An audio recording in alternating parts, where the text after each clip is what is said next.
Kisah pembunuh 99 orang yang bertaubat. Kisah pembunuh 99 orang yang bertaubat adalah salah satu kisah yang sangat masyhur dalam tradisi Islam. Kisah ini sering dikutip sebagai contoh betapa besar rahmat dan pengampunan Allah Subhanahu wa Ta'ala kepada hambanya yang bertaubat dengan tulus, seburuk apapun dosa yang telah dilakukan.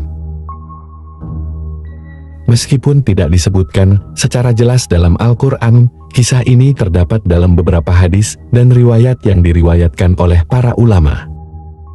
Salah satunya tercatat dalam kitab Sunan Abu Dawud, Musnad Ahmad, dan juga disebutkan oleh Ibnu Katsir dalam Al-Bidayah wa An-Nihayah. Mari kita saksikan kisahnya. Ada seorang laki-laki bernama As-Sabi bin Muwatta atau dalam beberapa riwayat disebut sebagai seorang lelaki yang hidup di zaman Bani Israel umat Nabi Musa alaihi salam. Ia dikenal sebagai pembunuh kejam yang telah membunuh 99 orang manusia tanpa rasa penyesalan.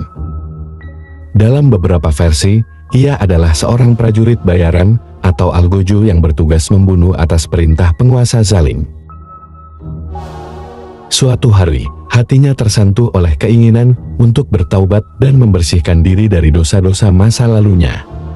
Ia merasa bahwa jika ia ingin masuk surga, maka ia harus bertaubat dan mencari seseorang yang paling alim di zamannya untuk meminta petunjuk. Ia mendatangi seorang rahib pendeta Nasrani dan menceritakan semua dosanya, termasuk pembunuhan 99 jiwa. Rahib itu menjawab, "Tidak ada taubat bagimu." Mendengar jawaban itu, kemarahannya kembali membara. Ia membunuh rahib tersebut sehingga jumlah korban menjadi 100 jiwa. Setelah membunuh rahib, ia tetap tidak puas dan masih ingin mengetahui apakah ia bisa bertaubat.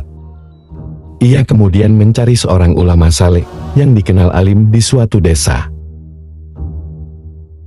Sang ulama menyambutnya dengan baik.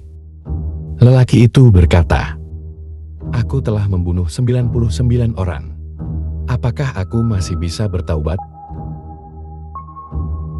Ulama itu menjawab, "Ya, siapapun bisa bertaubat selama nyawa belum sampai ke tenggorokan. Namun, engkau harus meninggalkan tempatmu karena tempat itu adalah tempat buruk dan zalim." Kemudian sang ulama menyarankan agar ia pergi ke suatu negeri yang penduduknya taat beribadah kepada Allah, yaitu sebuah negeri yang jauh dari kezaliman dan penuh dengan dzikir dan takwa.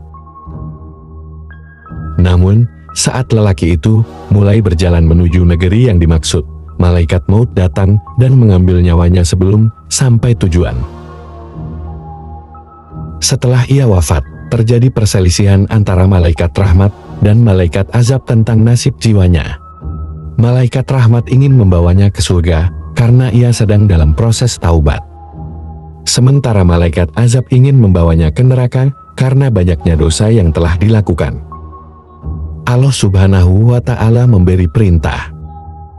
Ukur jarak antara dua tempat itu, tempat asalnya dan negeri yang ditujunya. Jika lebih dekat dengan tempat tujuannya, maka ia termasuk ahli surga. Jika lebih dekat dengan tempat asalnya, maka ia termasuk ahli neraka. Hasil pengukuran menunjukkan bahwa ia lebih dekat satu hasta saja dengan negeri yang dituju.